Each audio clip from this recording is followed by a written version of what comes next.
మోసపోకుడి, దేవుడు వెక్కిరింపబడడు. మనుష్యుడు ఏమి విత్తును ఆ పంటనే కోయును, అదే కోయును. దేవుని బిడ్డలారా, ఒక వ్యక్తి తన తోటలో వేప విత్తనాలు విత్తిండు. అది మొక్కగా తయారైంది. ఆయన ఏం చేసిండంటే నీళ్ళ బదులు పాలు పోసిండు, ఎరువు బదులు తేనె పోసిండు. అది పెరిగింది. అలాగనే ఆయన కంచేసి కాపాడుతూ ఉన్నాడు. పెద్దగా అయినాక, కాపుకి వచ్చినాక చేదు విత్తనాలు కాస్తుందా, యాపిల్ పండ్లు కాస్తాయమ్మా? యాప విత్తనాలు చేదుగానే కాస్తాయి, కానీ యాపిల్ పళ్ళు కాసి తీయగా రానే రావు. అలాగనే దేవుని బిడ్డలారా, విత్తనం అంటే మనం పొలం లేచి విత్తనమే కాదు. విత్తనం అంటే మన ఆలోచనలు కూడా ఒక విత్తనమే. మనం మాట్లాడే మాటలు కూడా ఒక విత్తనమే. మనం చేసే పనులు కూడా ఒక విత్తనమే. మనం చేసే కార్యాలు కూడా ఒక విత్తనమే. మనం చేసే మంచి కావచ్చు, చెడు కావచ్చు, అది ఒక విత్తనముగా మన హృదయములో మొలకెత్తుతుంది. కనుక మనం ఏ విత్తుతామో అదే పంటను మనము కొయ్యబోతా ఉన్నామని మనము బహు జాగ్రత్త కలిగి గ్రహించాలి. చూడండి, సామెతల గ్రంథము 22వ అధ్యాయము 8వ వాక్యములో రాయించబడిన మాట ఏమిటంటే, దౌష్ట్యమును విత్తువాడు కీడు అనే పంటను కోస్తాడు. దౌర్జన్యాన్ని, అక్రమాన్ని, పగను, కీడును, ఇతరులకు బాధను కలిగించేటువంటి విత్తనాలు ఎవరైతే విత్తుతారో వారు తిరుగా కీడునే కోస్తారు.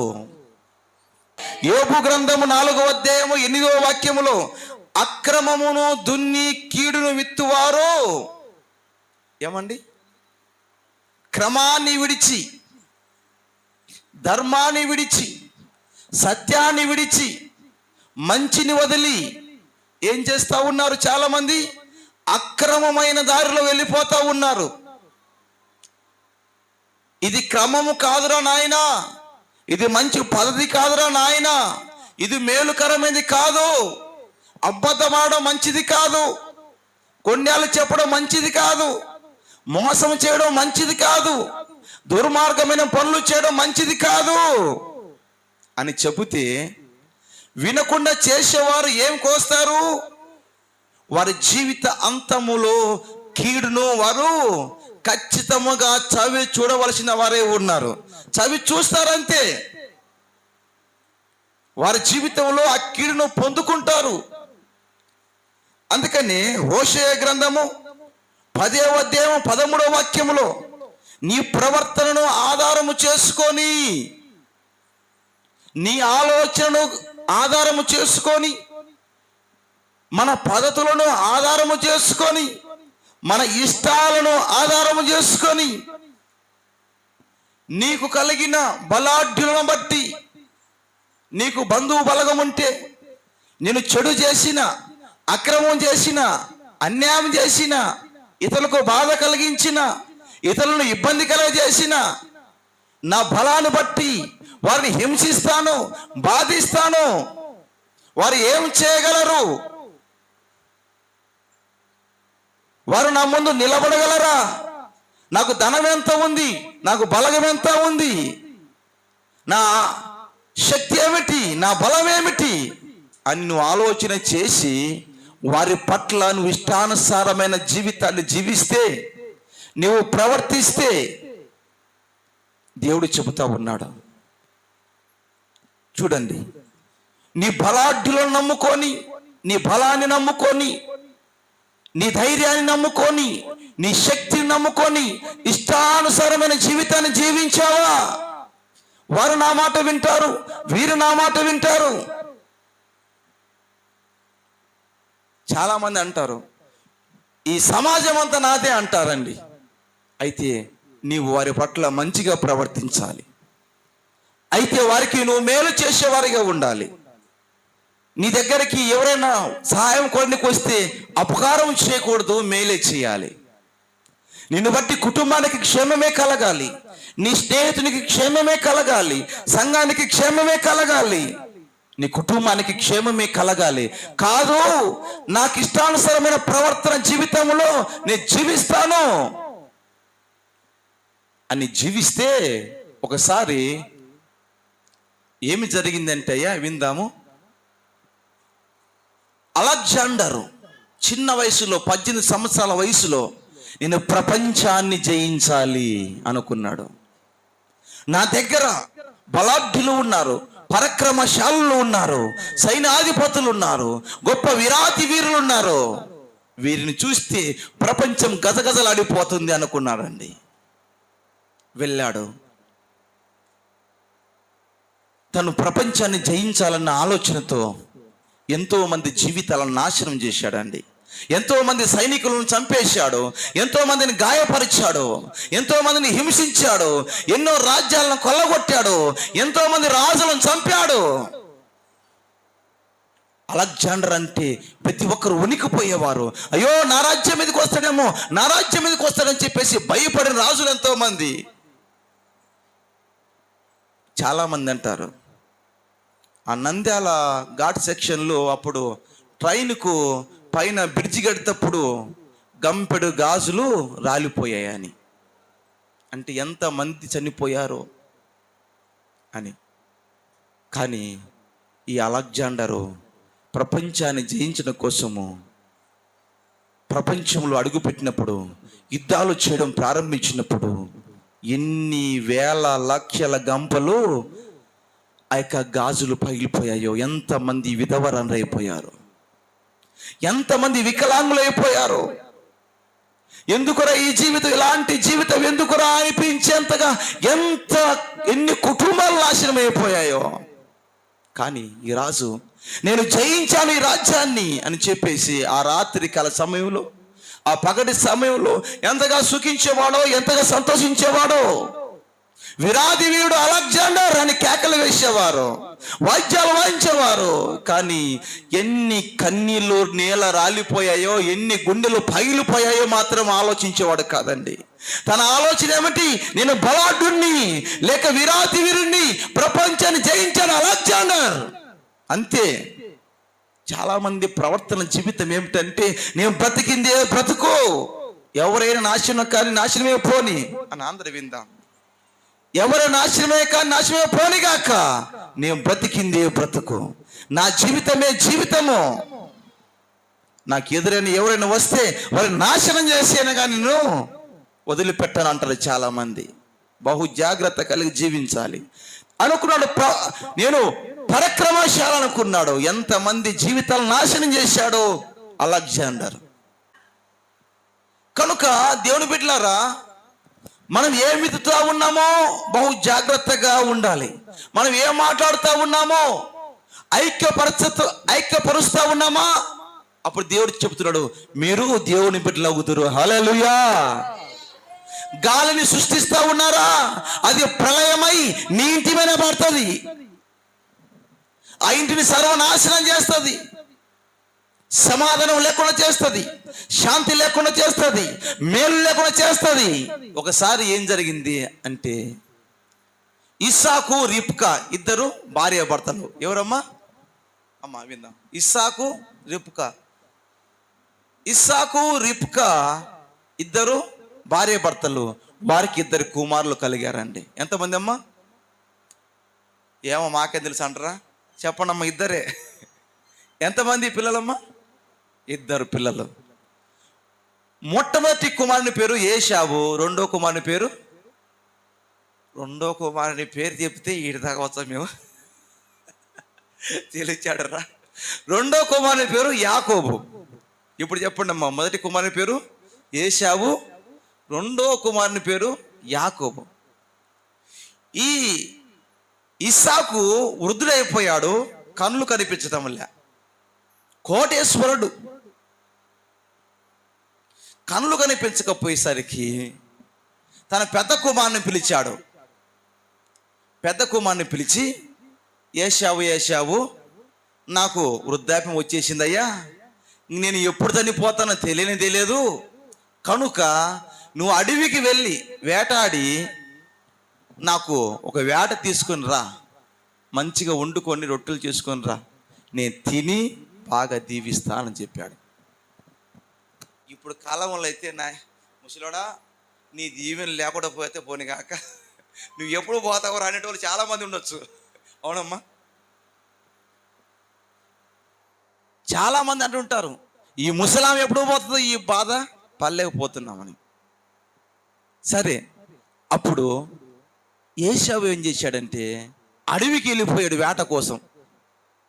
ఏదన్నా కొండగొర్రెనో ఏదో ఒకటి వేట పడితే తీసుకుని వచ్చి నా తండ్రికి భోజనం చేసి రొట్టెలు వండుకొని వచ్చి నా తండ్రికి పెడితే నా తండ్రి నన్ను దీవిస్తాడు. దేవునికి స్తోత్రం, హల్లెలూయా. అప్పుడు ఏం చేసిందంటే ఈ తండ్రి తన పెద్ద కుమారుడికి చెబుతున్న మాటలు ఎవరు విన్నారమ్మా? ఎవరో ఏంటారు, ఒక దొంగడు ఏంటంటారా? ఎవరు విన్నారమ్మా? ఎవరు విన్నారు అని ఆలోచన చేస్తే ఆ పక్కన గోడ పక్కన కూర్చున్నటువంటి రిబ్కమ్మైనది, ఒరే ఒరే ఒరే ఈ ముసలోడు పెద్ద ప్లాన్ వేసిండు, దీవెలన్నీ పెద్ద కుమారునికి వచ్చినట్టున్నాయి అని చెప్పేసి చిన్న కుమారుడు, ఏం పేరు అమ్మా చిన్న కుమారుని పేరు? నేను మర్చిపోయినా, చెప్పండి అమ్మా మీరు ఏం పేరు? ఇప్పుడు మీరు మతికేసారు, యాకోబు. దేవునికి స్తోత్రం, హల్లెలూయా.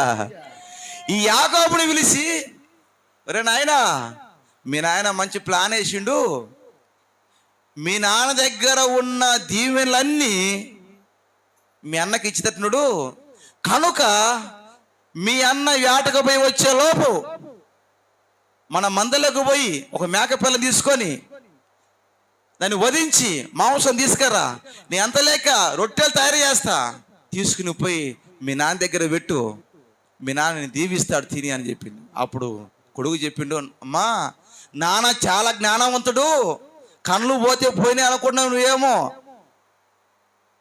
నా స్వరం యాకోబు స్వరం వినాది, ఏశావు స్వరం రాదు కదా.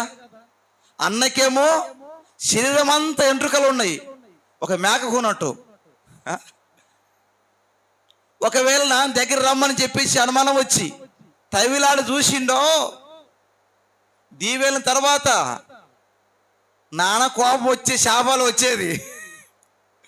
ఇప్పుడు చాలా మంది తల్లిదండ్రులు అంటారు, రే పోతావరు నువ్వు పొరకలేసుకొని పోతావని. దేవుని బిడ్డలారా, ఇంకా పొరకలు పోవాలంటే ఈతాకు వనం పోవాల్సిందే వాళ్ళు. దయచేసి అలా అనగాకండి. దేవునికి స్తోత్రం, హల్లెలూయా. నన్ను నానగినక పొరకలేసుకుని పోదురు కాక అని చెబితే నేను ఎప్పుడు ఈతాకు వనంలో కూర్చోాల్సి వస్తుంది. కనుకమ్మా నేను అలాంటి పని చేయను అంటే, నాకు కూడా జ్ఞానం ఉంది, మీ నాన్నకే కాదు అని చెప్పేసి నువ్వు తీసుకురారా అని చెప్పేసి ఆ మేకపోతు శరీరాన్ని యాకోబు కప్పేసిందండి. అమ్మా కప్పితే కప్పినవు, అన్న ఏం చేస్తాడంటే మంచి పరిమళ వాసనను తన ఒంటికి రాసుకుంటాడు. అరే అరే అది కూడా నిజం కదా. మీ అన్న ఇంట్లోకి పోయి నేను చిన్న తీసుకొస్తా ఆ వాసన, ఆ యొక్క పరిమళాన్ని నీకు పూస్తా, నువ్వు ధైర్యంగా ఉండరా, నువ్వు నా కొడుకురా, నువ్వు బాగుండాలి. దేవునికి స్తోత్రం, హల్లెలూయా. చాలా మంది ఏం చేస్తారంటే పెద్ద కొడుకు మీద కొంతమంది, చిన్న కొడుకు మీద కొంతమంది ప్రేమ కలిగి ఉంటారు. కనుక దేవుని బిడ్డలారా, అప్పుడు ఆ తల్లిగారు ఏం చేశారంటే ఆ పరిమళాన్ని తీసుకుని వచ్చి అతని శరీరానికి పూసింది. త్వరగా రొట్టెలు చేసింది, త్వరగా మాంసం సిద్ధపరిచేసింది. ఆ భోజనాన్ని తీసుకొని తండ్రి యొద్దకు పోయాడు యాకోబు. పోయి నానా అని పిలిచాడు. తండ్రి నానా అని పిలిచేసరికి, ఎవరు నీవు నా కుమారుడా అని చెప్పినప్పుడు, నానా నేను ఏశావును. ఏశావా? ఇది యాకోబు గొంతే, సామాన్యుడు కాదు, ఇస్సాకు దైవ జ్ఞానం కలిగి ఉన్నవాడు. దేవునికి స్తోత్రం, హల్లెలూయా. నువ్వు ఏశావువా? అవునానా, నువ్వు నన్ను దీవిస్తా అని చెప్పావే, అందుకనే నీ వేటకు వెళ్ళి అడిగి వెళ్ళి త్వరగా వేటను సంపాదించుకొని వచ్చి కష్టపడి చెమటోడ్చి ఇదిగో భోజనం తయారు చేసుకుని వచ్చాను అని చెప్పిండు. ఇదేందో పెద్ద పొరపాటు జరుగుతుంది అని చెప్పేసి యాకోబు ఆలోచించినట్లుగానే ఇసాకు ఆలోచన చేసి రారా నువ్వు దగ్గరికి రానాడు. లోపలికి వచ్చావు భయంతోనే పోయి నిలబడినాడు. దగ్గర రా, నిన్ను ముద్దు పెట్టుకోవాలి, కౌగిలించుకోవాలి, నువ్వు నా ప్రియమైన కుమారుడు కదా అన్నాడు. సరే అని చెప్పేసి దగ్గర పోయిండు. కౌగిలించుకొని అంత తవిలాడు చూస్తే వెంట్రుకలు ఉన్నవి, భుజము అంత లెక్క, శరీరం అంతా కూడా ఏషావు మాదిరిగా ఉంది అనుకున్నాడండి. సరే అని చెప్పేసి స్మెల్ చూసిండు, పరిమళ వాసన ఇది ఏషావుదని అనుకున్నాడు. ఇదేందబ్బా వాయిస్ యాకోబు మాదిరిగా వస్తుంది అని ఆలోచన చేసిండు. చాలాసేపు ఆలోచన చేసిండు. ఇంకొక మాట అన్నాడు, ఏషావు ఇంత త్వరగా ఎలాగ వచ్చావురా నువ్వు అన్నాడు. ఇప్పుడు యాకోబు ఏం చెప్తుండు, నా తండ్రి నీ దేవుని యెహోవా నాకు ఎదురుగా వేటను పంపించిండు, కొట్టుకొని వచ్చేసాను అంతే. ఇప్పుడు చాలామంది మోసగాళ్ళు ఏం చేస్తారంటే, చెప్పురా నిజంగా చెప్పాడు నువ్వు అబద్ధం అనుకుంటే, దేవుని తోడు యేసు ప్రభు తోడు చెప్పు. ఇంకా చెప్పాలంటే బైబుల్ ఎత్తుకుంటాను కోపం వచ్చి, బైబుల్ తోడు. ఎందుకంటే అమ్మ మీద ఇచ్చారే నేను సావాలని అంటారు కదా అమ్మోళ్ళు నాన్నోళ్ళు, అంటారేమని చెప్పేసి వాళ్ళు ముందుగా చాలామంది బైబుల్ తోడు. నీ అబద్ధం మాట వల్లే ఆనాటి కాలంలో యూతులు చెప్తారంట, బలిపీఠం తోడు. నేను అబద్ధమాను. అందుకని చెబుతున్నాడు యాకోబు చెప్పిండు, నా తండ్రి యెహోవా జీవం తోడు, నీ దేవుడు నీ తండ్రి నాకు యాడను పంపించిన ముందుగానే కొట్టుకొని వచ్చేసిన. ఎంత అబద్ధం అండి. అలాగే నా కుమారుడా ఎప్పుడు నమ్ముతారు? యేసు ప్రభు తోడంటే ఖచ్చితంగా నమ్ముతారు. దేవుని తోడంటే చాలా మంది నమ్ముతారు. అలాగే నమ్మేశాడండి. ఇంకా దేవుడా చూసుకుంటానని చెప్పేసి ఆకలితో ఉన్నటువంటి ఆ తండ్రి సంతోషంగా భోజనం చేసి ఆశీర్వదించడం ప్రారంభించాడండి. నువ్వు ధాన్యములో, పంటలో, ఇంటిలో, అధికారంలో, అన్ని విషయాలలో నా దగ్గర ఉన్న ఆశీర్వాదాన్ని నీకు అనుగ్రహిస్తా ఉన్నాను, అన్నింటిలో నువ్వు దీవించబడదుగాక. చెప్పలు కొడుతూ నువ్వు పడతా అని దీవించాడు. అని దీవించిన తర్వాత తన తండ్రి పాదాలకు నమస్కారం చేసుకొని బయటికి వచ్చేసాడు. అలా చాలా సేపటికి ఎవరు వచ్చారయ్యా? ఎవరు వచ్చారమ్మా? వినపరాలే, నేను మర్చిపోతున్నామ్మా, చెప్పండి ఎవరు వచ్చారు? ఏషావు వచ్చాడు.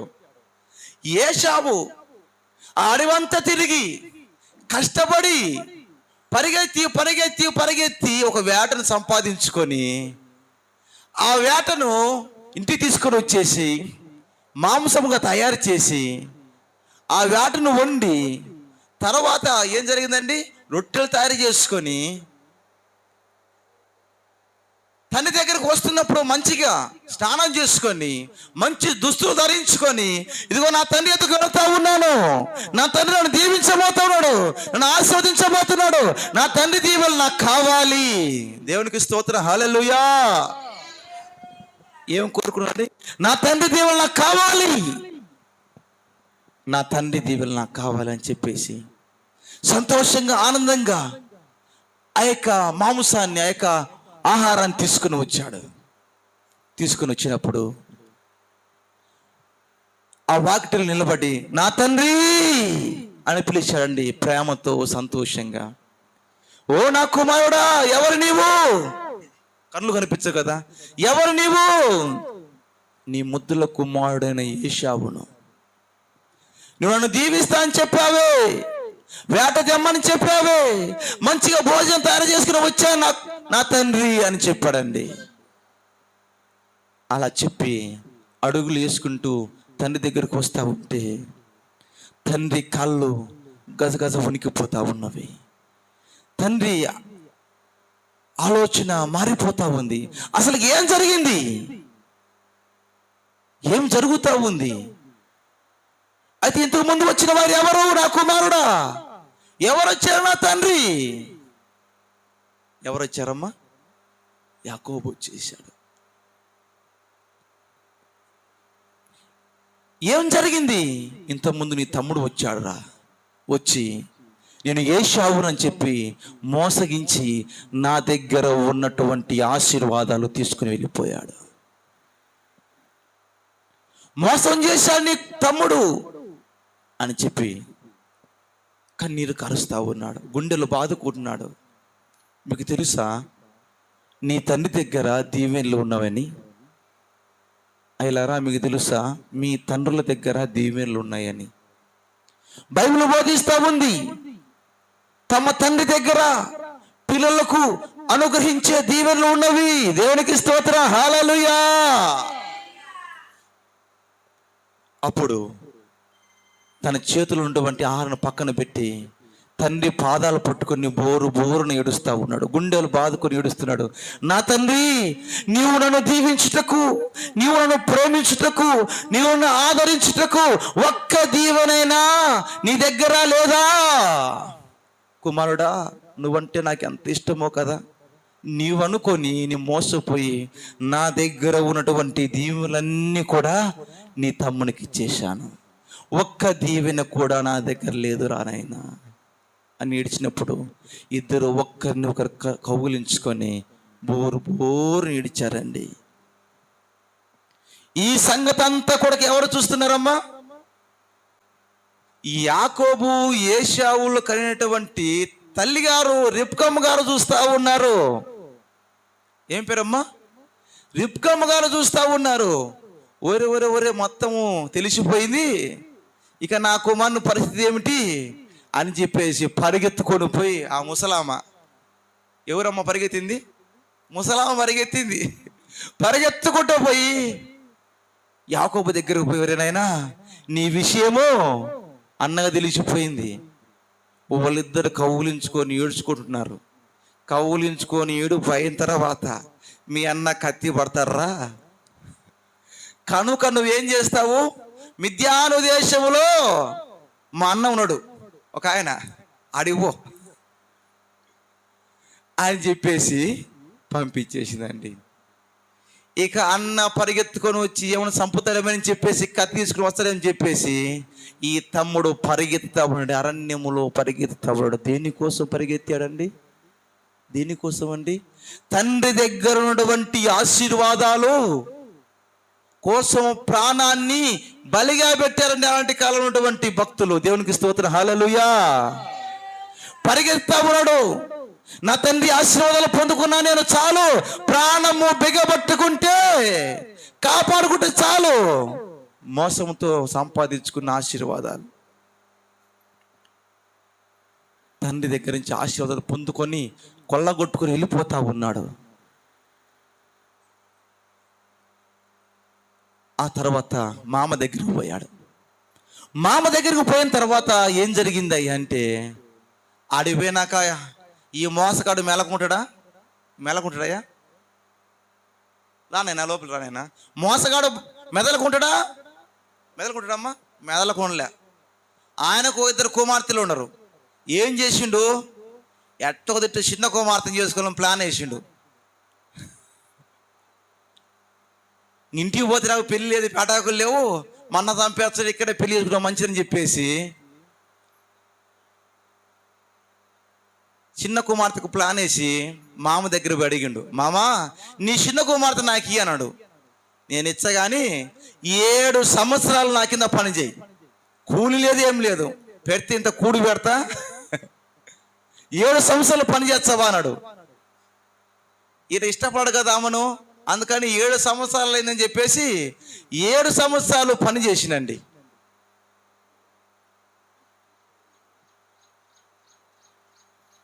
దేవునికి స్తోత్రం, హల్లెలూయా. మర్చిపోయినమ్మా, ఎన్ని సంవత్సరాలు పని చేశాడు? వినప్రాలు ఎన్ని సంవత్సరాలమ్మా? మీరు బాగా వింటున్నారు, నేను మర్చిపోయినా నాకు జ్ఞాపకం చేస్తారు. 7 సంవత్సరాలు పని చేసిండు. 7 సంవత్సరాలు అయిపోయింది మామ, నీ బిడ్డనిచ్చావా అని అడిగిండు. ఎందుకు ఇయ్యరా నాయన, నువ్వు నా మేనలుడివి అని చెప్పేసి ఏం చేసిండమ్మా, పెళ్లి చేసిండు. దేవునికి స్తోత్రం, హల్లెలూయా. ఎవరినిచ్చి పెళ్లి చేసిండు? పెద్ద కుమార్తెనిచ్చి పెళ్లి చేసిండు. వచ్చిండు పనికి మాలోడా, నేను చిన్న కుమార్తెని ఏమంటే నువ్వు పెద్ద కుమార్తెనిచ్చి పెళ్లి చేస్తావా, నన్ను మోసం చేసినవాడు. మంచి మొగోడివి నువ్వు మాత్రం న్యాయం చేసి వచ్చినవాడా? దేవుడికి స్తోత్రం, హల్లెలూయా. నువ్వేమో న్యాయం చేసి వచ్చినావా? మీ నాన్నకు మెన్న ఆశీర్వాదాలను తీసుకొచ్చితివి అని చెప్పేసి చెప్పినప్పుడు ఏం చేయాలి అర్థం కాలే. ఎందుకు? ఈ పెద్ద కుమార్తెకు ఆమె కళ్ళు గారావు. పెద్ద కుమార్తెకి ఏం కారవండి? కళ్ళు గారావు. ఎందుకు కళ్ళు గారటువంటి భార్య దొరికింది ఆయనకు చెప్పండి? కళ్ళు గారని తనివి మోసం చేసింది కాబట్టి. నువ్వు ఏ మోసం చేసినావో ఆ మోసం మీద జరిగింది. దేనికి స్తోత్రం, హల్లెలూయా. ఇంకా రెండో మోసం కూడా జరగాలిడా. ఒక మోసం ఏం జరిగింది? కన్ను లేని వ్యక్తిని మోసం చేస్తే కన్ను లేని భార్య దొరికింది. అప్పుడు అడిగిండు, అయితే చిన్న కుమార్తెను చేసుకోవాలి, నేను ఏం చేయాలి మామలను? మళ్ళా ఏం చేసేదేం లేదు, మళ్ళా 7 ఏళ్ళు ఊడిగం చేయి నాకు. మళ్ళా ప్రారంభించిండు. ఆయన పొలం దున్నడము, ఆయన మేకలు కాయడము, ఆయన చెప్పిన పనల్లా మళ్ళీ 7 ఏళ్ళు మొదలు పెట్టిండు. 14 ఏళ్ళండి రూపాయి బొట్టు లేకుండా జీవించిండు. ఆశీర్వాదం ఏది? మోసానికి మోసమే జరుగుతా ఉంది. నేను బిడ్డలారా, ఇలాగూ జరుగుతూ ఉండగా 12 మంది పిల్లలు కలిగిన ఆయనకు ఏమని దీవిస్తారు మన వాళ్ళు? గంపెడు పిల్లలు కన తల్లి అని అప్పుడు ఆనాటి కాలంలో దీవించేవారు. ఇప్పుడు అలా దీవిస్తే అల్లుడే ఒప్పుకోడు, నేనే ఆడ తాకాలయ్యా అని. దేవుడికి స్తోత్రం, హల్లెలూయా. 12 మందిని ఆయన పిల్లలు కలిగి ఉన్నాడు. వారు ఏం చేశారంటే పెరిగి పెద్దవారైపోయారు. వారిలో ఒక్కరిని ఆయన ప్రేమిస్తూ ఉండేవాడు. అతని పేరు యోసేపు. దేవునికి స్తోత్రం, హల్లెలూయా. యోసేపు అంటే అంత ప్రాణం ఎవరికి? యాకోబుకు.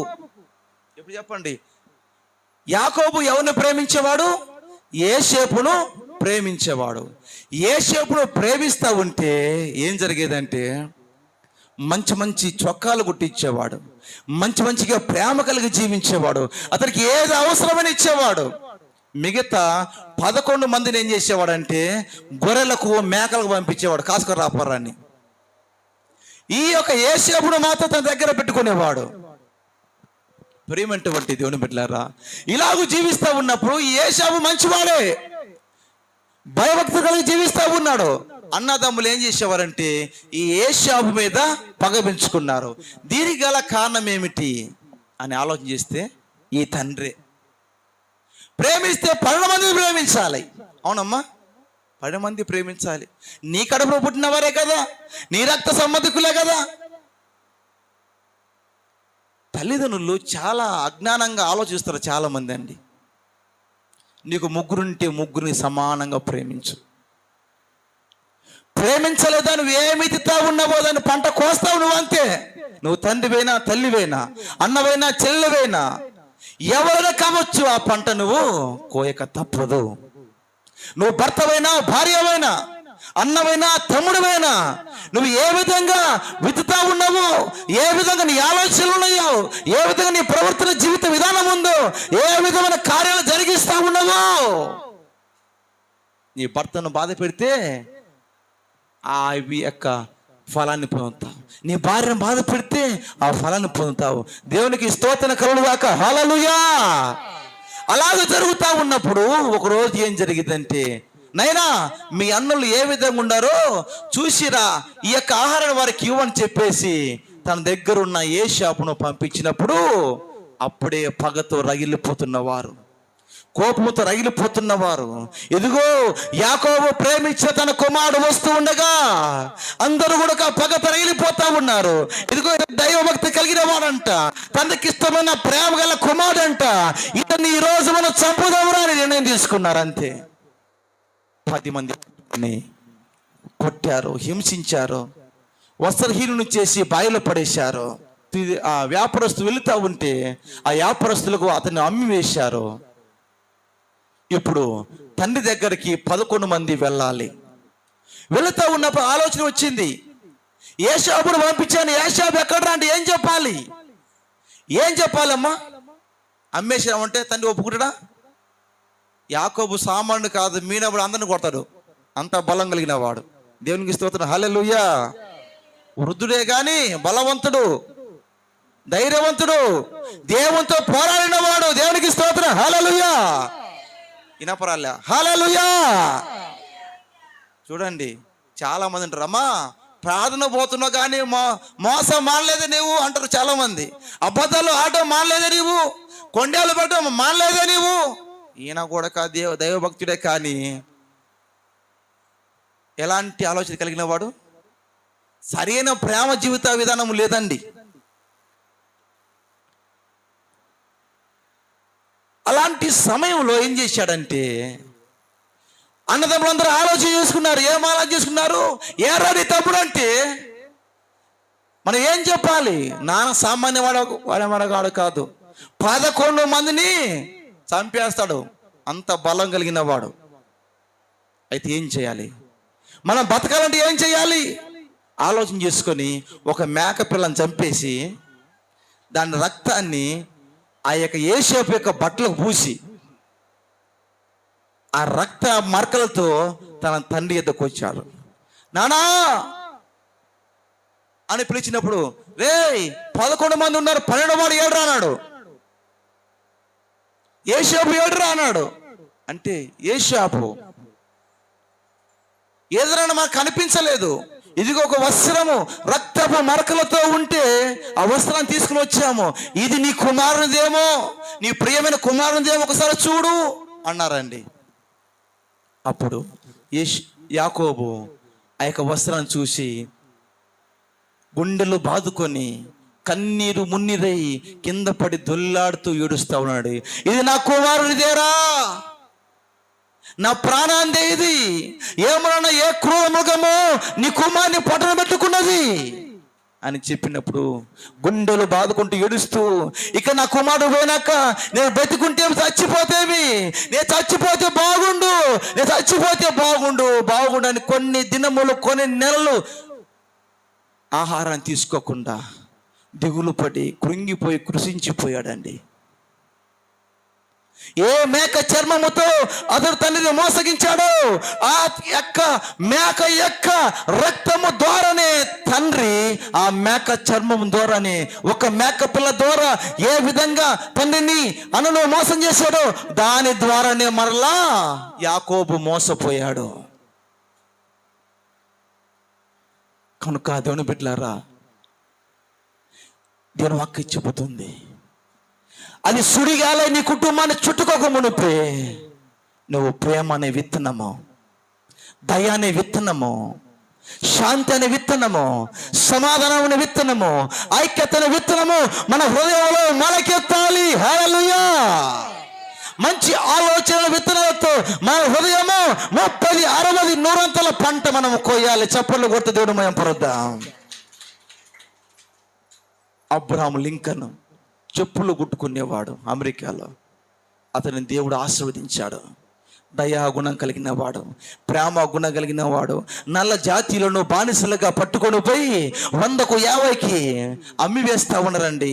బానిసత్వం అంటే ఏమిటంటే కొట్టినా తిట్టినా చంపినా ఎవరు ఏమనకూడదు, ఇష్టానుసారంగా వాళ్ళని హింసించవచ్చు. భార్య మీద కోపం వారి మీద చూపించవచ్చు, భర్త మీద కోపం వారి మీద చూపించవచ్చు, పిల్లల మీద కోపం వారి మీద చూపించవచ్చు, వారికి అన్నం పెట్టవచ్చు పెట్టకపోవచ్చు, అనారోగ్యం ఉంటే చూపించవచ్చు చూపించకుండా పోవచ్చు, ఊర కుక్క కంటే హీనంగా చూడవచ్చు. అలాంటి పరిస్థితుల్లో అనేక మంది నల జాతీయులుంటే వారిని విడిపించాడండి. వారికి స్వాతంత్రం కోసము పోరాడాడు. అందుకని అబ్రహాం లింకన్ గురించి ఇప్పటికీ చదువుకునే పుస్తకాలు ఇప్పటికీ రాస్తా ఉంటారు. ఎందుకంటే అతను దయా అనేటువంటి విత్తనాన్ని విత్తాడు, శాంతి అనే విత్తనాన్ని విత్తాడు, ప్రేమ అనే విత్తనాన్ని విత్తాడు. హల్లెలూయా! నా రాజు యేసు రాజు కూడా ఈ లోకానికి వచ్చి ప్రతి వారి జీవితంలో ప్రేమ అనే విత్తనాన్ని విత్తాడు. ప్రేమ కలిగి జీవించండి, ప్రేమ లేనివా నా వాడు కాదు. అందుకనే ఆయన నిన్ను నన్ను ఈ బానిసత్వపు పాపము బానిసత్వపు సంఖ్యల నుంచి విడిపించడం కోసము ఆయన ప్రేమ అయి శిలువ మరణాన్ని పొందాడు, బానిసత్వపు సంఖ్యలను విడిపించాడు. చప్పట్లు కొడుతూ దేవుని మయం పడతాం, కళ్ళు మూసుకుందాం, చిన్న ప్రార్థన చేద్దాం. అందుకనే మేక తోలుతో ఏ విధంగా అయితే మేకను చంపి, ఏ విధంగా అయితే ఆ మాంసంతో ఆ రక్త మాంసములతో ఏ విధంగా అయితే తండ్రిని మోసగించాడో ఆ రక్తంతోనే మరలా యాకోబు మోసపోయాడు, తీరని దుఃఖంతో బాధించబడ్డాడు.